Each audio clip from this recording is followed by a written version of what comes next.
Well, hello and welcome to the Strategy Room interview series. I'm Pete Lawson. I'm your host today, and I'm joined by Janis Robinson. Now, Janis is a coach of a difference, comes from a real estate background, and she's actually the CEO of the Robinson Equation. Been in the game 4 years and 6 months, but been in business for quite some time. So, Janis, I welcome you today and thank you for coming. Could you tell us a little bit about your journey? In 2,000 words or less, just a little bit about your journey of who you are, Sure. what you do, and where you've come from to get to the chair where you are today. Perfect. So, thank you very much for having me on the show, Pete. I Yep. appreciate it. I actually attempted to be a coach back in 2009, 2010. So that's when the internet was just going on. I had a podcast back then. And what I didn't have is I didn't have anybody to coach me through structure so that I understood how to go about garnering clients and what the sales process looked like and that type of thing. I had a lot of sales experience, but it's a little bit different selling online than what it is there. So it ended up not working out. Part of it was the type of coaching that I was trying to do, and then just not having good structure.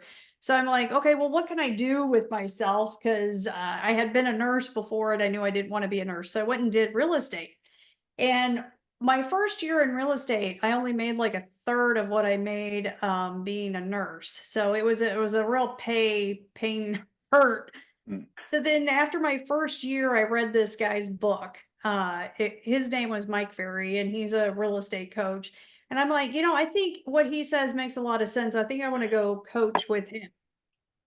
So I ended up going and coaching with him. And like that next year, I made more than what I was making as a nurse that second year in real estate just by doing coaching because I knew exactly like how to go after my clients. I knew exactly what to say. I understood the scripts. And it took my sales training that I had had from before, like it just blew it out of the water to make me that much better of a salesperson. So, anyways, I still had the dream of wanting to be a coach and been thinking about it for a while. And then finally, in the like COVID happened.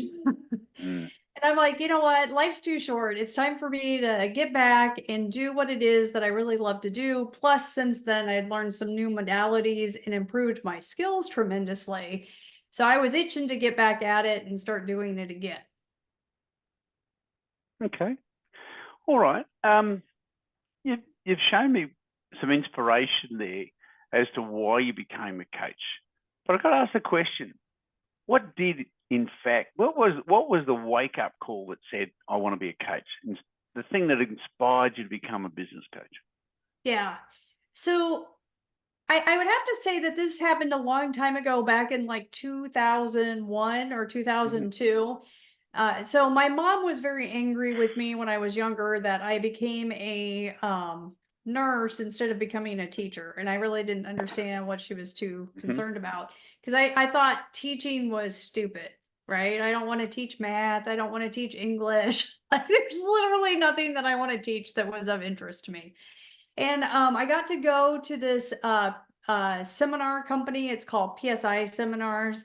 Anyway, so I was sitting in the class for their first weekend class, and they were teaching people personal development, like how to not be a victim in your life and how to really step into being an empowered person. And that I have to say, right then and there, I was like, oh my goodness, if I was ever going to teach anything, I want to teach something like this. I want to teach people how to be empowered and to create the best life. Like this makes sense to me. Mathematics, I mean, yeah, mathematics makes sense, but not what I want to teach. Sure. Okay. All right. So I know from speaking to you earlier, you're very passionate about your clients, which is a fantastic thing. But how do you define success in your coaching business? Well, I guess the way that I would define success in my coaching business would be the results of my clients and the outcomes of my clients, right? So, of course, success is like bottom line, filling your pipeline. Success for me would be being able to do my service and provide it in the amount of time that I want to do in a week.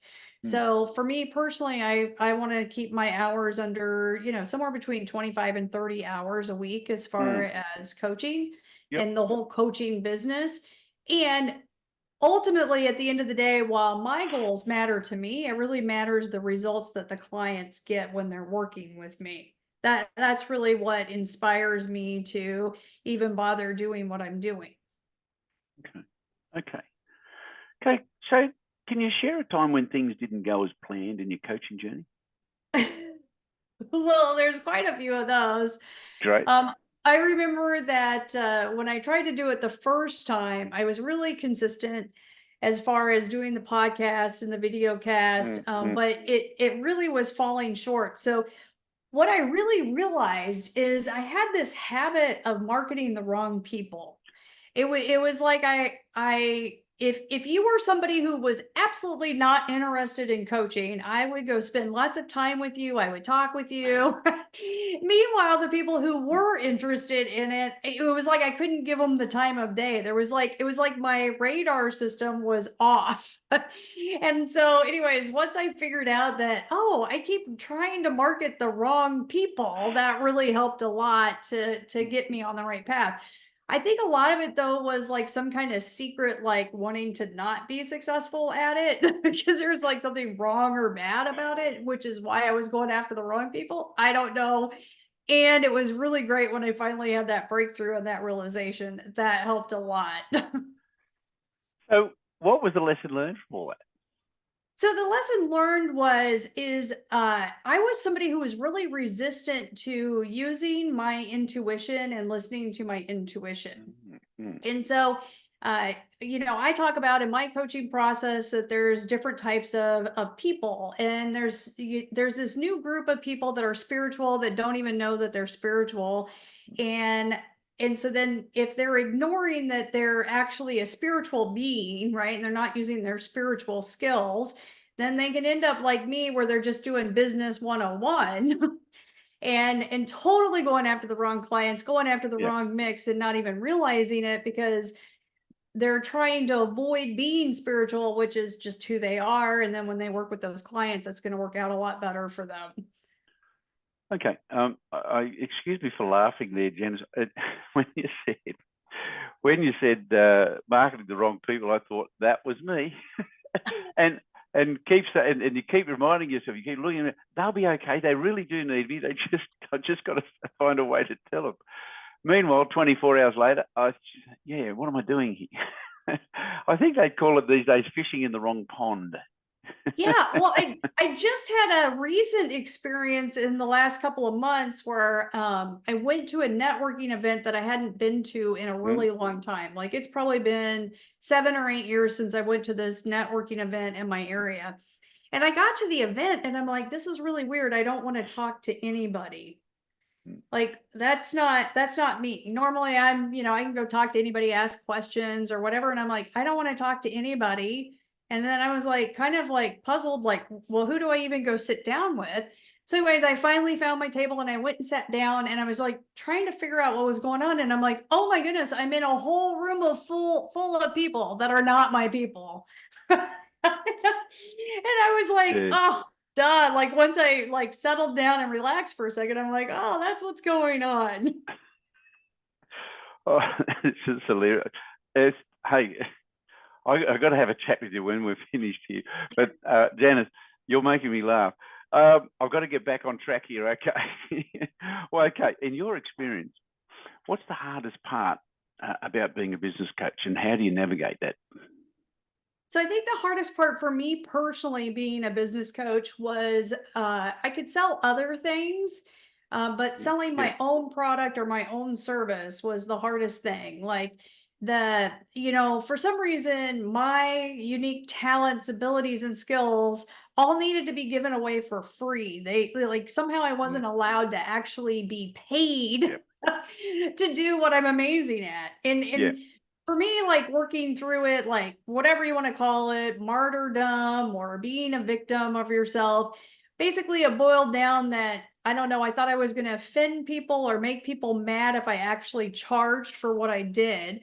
And this is even going to sound even more weird. Like somehow I was going against God or the universe if I got paid for doing my talents, skills, and abilities. So that took a little while to unwind, which is just kind of not kind of, if it's absolutely silly. Although it's something that different people have to work through because like some people just think they need to be giving it away for free and then like getting to the bottom of why they think they should be giving it away for free and then like breaking that so that they can actually charge for their services. Okay. You mentioned in your journey, Janis, that you really listen to what your clients' needs are, what they want. But one thing here, just out of left field, what's the most important lesson that you've learned from your clients? The most important lesson, that I probably don't charge enough for what I do. Like my clients say the most amazing things about me, and they say, like, they give me the most incredible testimonials. And half the time, I can't really hear the gratitude and privilege that they have Yep. of actually what experience that they had when they were working with me. So that's probably the biggest thing I'm learning from them is just how big of an impact or a difference I make, but actually learning to really hear. Okay. Yeah. Yeah. Listening is an art. Okay. We're nearly through here. Janis, I'm just sort of looking at the younger coaches that might be listening to this and getting some inspiration.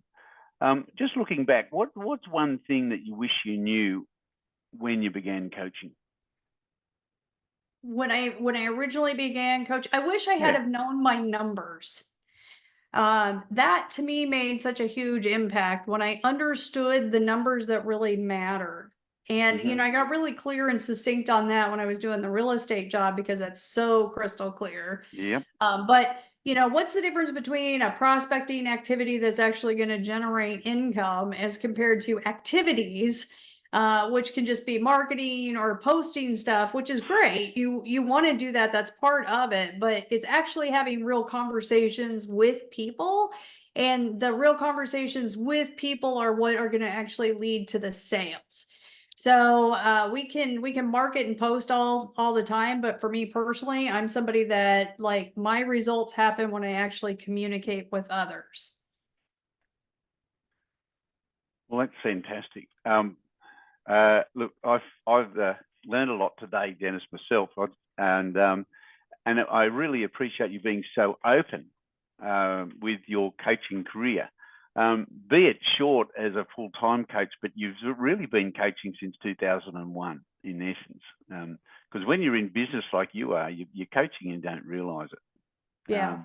So it's been fantastic. Thank you so much for joining us. And it was great learning about your journey as well. We had a lot of fun there. And it's particularly your entrepreneurial journey. You've learned the hard way. And I know I had a few chuckles here and there. It was just that you reminded me so much of my journey. It was so ironic.